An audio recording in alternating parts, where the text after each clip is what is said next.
Hey guys, we're going to be kicking off Season 48 at GGIR versus Cinemine. I'm going down Path 3 for both Sections 1 and 2. First fight here is going to be a Black Widow Clairvoyant versus Cosmic Ghost Rider. So he is tactic this season, so one thing you want to just be aware of is keeping up your prowess charges so that you don't get that indestructible for the whole fight and you can't deal any damage. So on this particular fight, I'm just going to hit him once, wait out his armor buff, so that way I can still keep gaining power.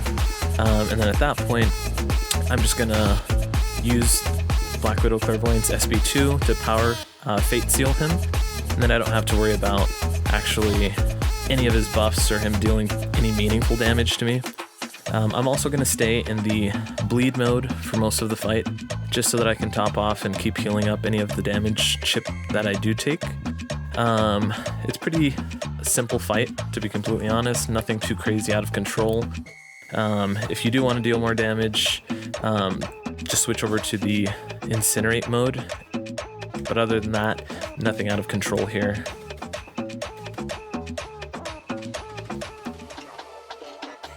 Next up, we're going to be doing Galen versus Viv Vision. It's a really standard Galen nuke since she has her armor ups. He's just going to build up to harvest really quick, just one SB1, and then at that point I'm going to heavy and end the fight from there. Just throw one more SB1 and it's over.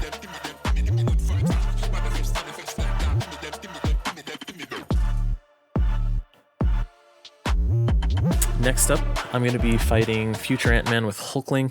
This is a pretty long fight, so I just skipped it over a little bit, but basically you're just going to hit his block after you waited out his initial armor buff, and then he's not going to gain any more of his armor up buffs, and it's just a standard Galen fight.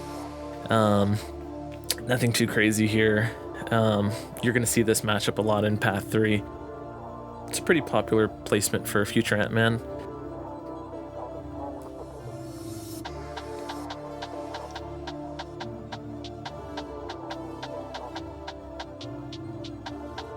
Next up is going to be Black Widow Clairvoyant versus Silver Surfer. This fight took me quite a while, not because it was difficult, but it's just she doesn't deal too much damage. Basically, I'm just going to use the SB2 to Fate Seal him so he does not gain the armor buffs, and from there, the fight's pretty much over. I switched over to the Incinerate mode as well, just so that I can deal more damage. One thing to keep in mind though, is that you don't actually want to finish with a medium attack and apply those Incinerates on him. I just pretty much go to the 4th light attack, because if you do that, he's going to heal from the Incinerates. Finally, switching over to War 1 over at S, I'm going to be using Professor X to start off with a Hit Monkey on Path 7. It's a pretty standard fight overall. With the global, you have the added benefit that you don't have to worry about skill champs purifying debuffs with the prowesses on you. Despite that, I still played it pretty safe overall. I decided not to even knock him down, so I don't even have to deal with any of that. Pretty much just going to build 10 SB3.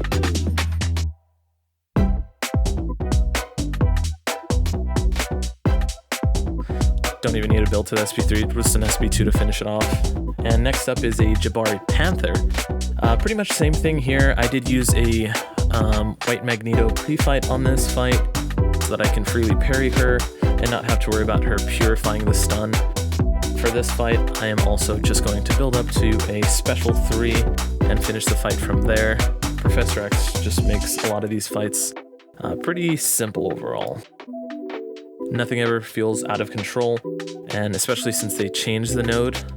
Before, you used to have to deal with them pretty much purifying any debuffs when you were close to them, but now it's just on knockdown.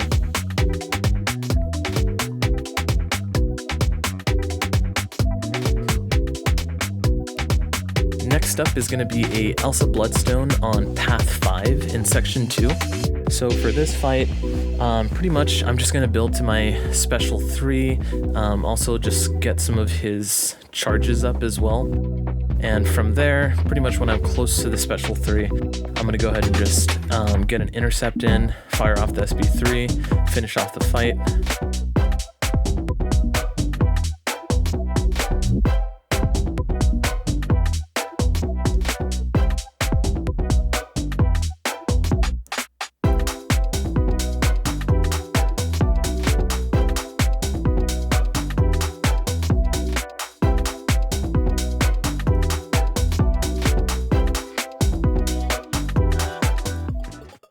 And finally, we're going to be fighting a Terrax following Elsa Bloodstone with Wong.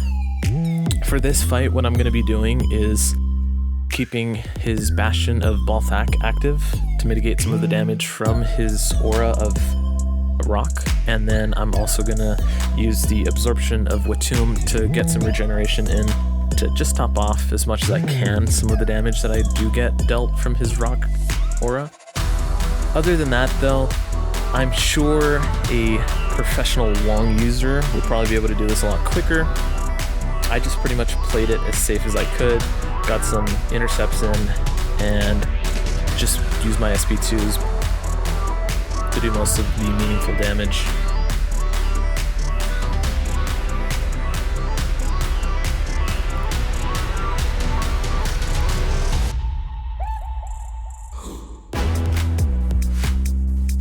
And now we're going to be taking a Baron Zemo on the Hazard Shift Prowess mini.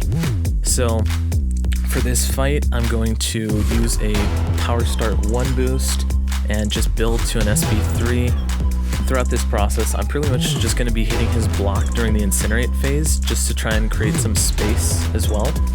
And then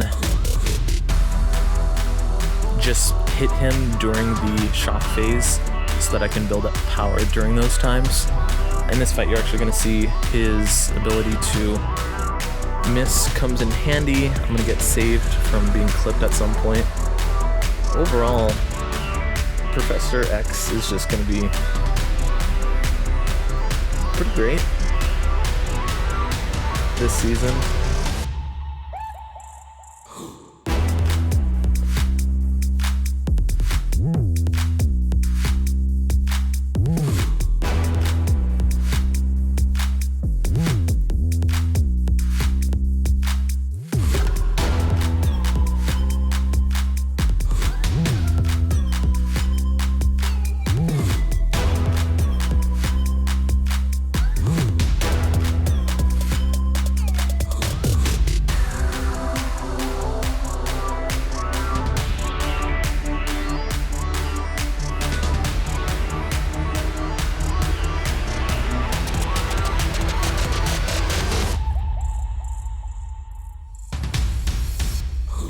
And that SP3 is going to go ahead and finish him off.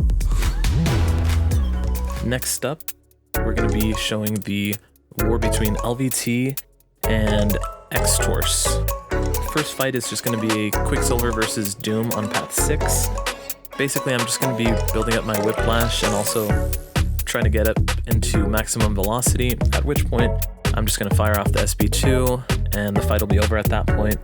I did take a hit here, mistimed a Dex, but other than that, because of Despair also, he's just not going to be dealing very much meaningful damage to me, even if I do accidentally get clipped or mistime a Dex.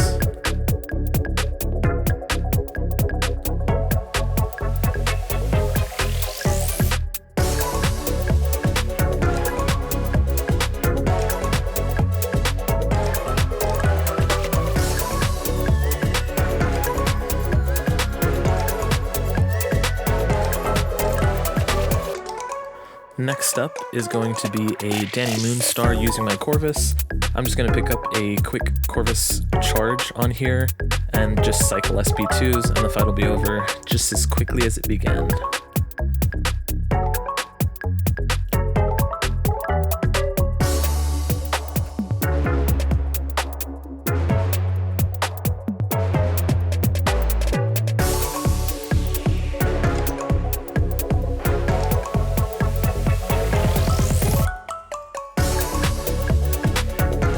Next up, I'm going to be using Corvus for Viv on path 3 in section 2.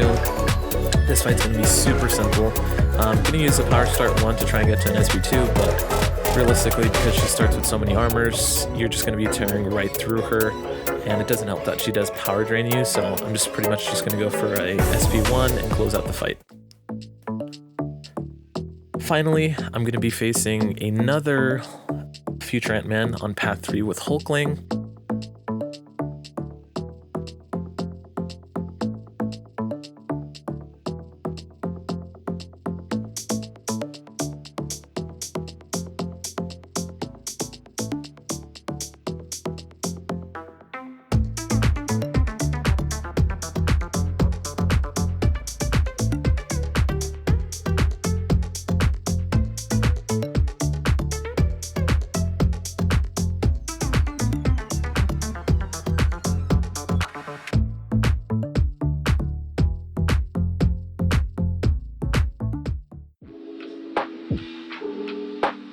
Overall, it was a pretty light war for me all around, but it was a great start to the season.